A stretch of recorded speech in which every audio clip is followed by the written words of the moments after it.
ఇప్పుడు మనం ఏం రాసుకోవాలి? పరుషాలు, సరళాలు, స్థిరములు, హల్లుల్లోని భాగాలు. సిద్ధం శైలజ నేను రాలేదా? మొన్న కూడా వర్ణమాల స్టార్ట్ అయింది, వ్యాకరణం. సో వర్ణమాలలో మనకి ముఖ్యమైనది. సో వ్యాకరణం అంటే ఏమిటంటే మన మనసులోని భావాలను ఎదుటి వాళ్లకు వ్యక్తపరిచే ఒక సాధనం భాష.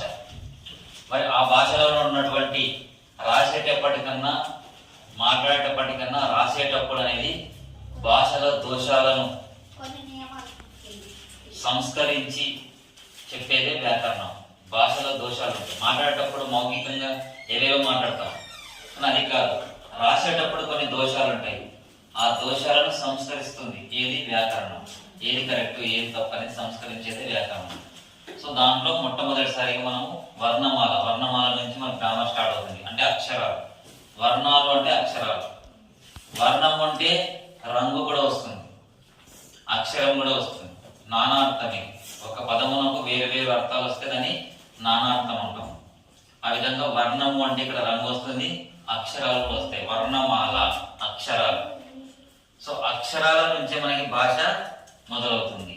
మరి అక్షరాలు మన ఆంధ్ర భాషకు మొత్తం ఎన్ని ఉన్నాయంటే మొత్తము 56 ఉన్నాయి. 56 అక్షరాలు ఆంధ్ర భాషకు ఉన్నాయి. సో ఆ భాషలో మనము దాన్ని మళ్ళీ 3 భాగాలుగా విభజించడం జరిగింది. అచ్చులు, హల్లులు, ఉభయ అక్షరాలు. మరి అక్షరాల నుంచి మనం అంతా కూడా నోట్స్ తయారు చేస్తున్నాం. ఫస్ట్ రోజు అంతా చెప్పేసినాం, ఓవరాల్ గా అంతా చెప్పినాము.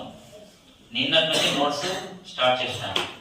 సో మరొకసారి మీకు లేదు కదా, ఒకసారి ఓవరాల్ గా చెప్పేస్తున్నాం. అచ్చులు అనేది తెలుగు భాషలో అచ్చులు, హల్లులు, ఉభయాక్షరాలు. అచ్చులు మొత్తం 16 ఉంటాయి. ఇది లాస్ట్ ఇయర్ లో గురుకులమ్మలకు అడిగిన ప్రశ్న. అచ్చులు మొత్తం ఎన్ని? 16, 30, 26, 56. కాబట్టి ఇంపార్టెంట్ ఇది. అచ్చులు ఎన్ని? మొత్తము 16. మరి అచ్చులకు పేర్లు కూడా ఉన్నాయి. ఏమున్నాయి పేర్లు? స్వరములు, రామములు. స్వరములు, రామములు. అచ్చుల్లో భాగాలు ఉన్నాయి. మొత్తం 5 భాగాలు ఉన్నాయి అచ్చుల్లో. ఏవేవి అంటే అస్సములు, దీర్ఘములు, వక్రములు, వక్రతములు, కృతములు. సో ఈ 5 భాగాలు ఉన్నాయి. మరి ఒక్కొక్క దాని గురించి కూడా ఉన్నాయి. వక్రములు అంటే వంకరగా ఉండే అక్షరాలు అవి ఉన్నాయి. ఏ, ఏ, ఓ, ఓ.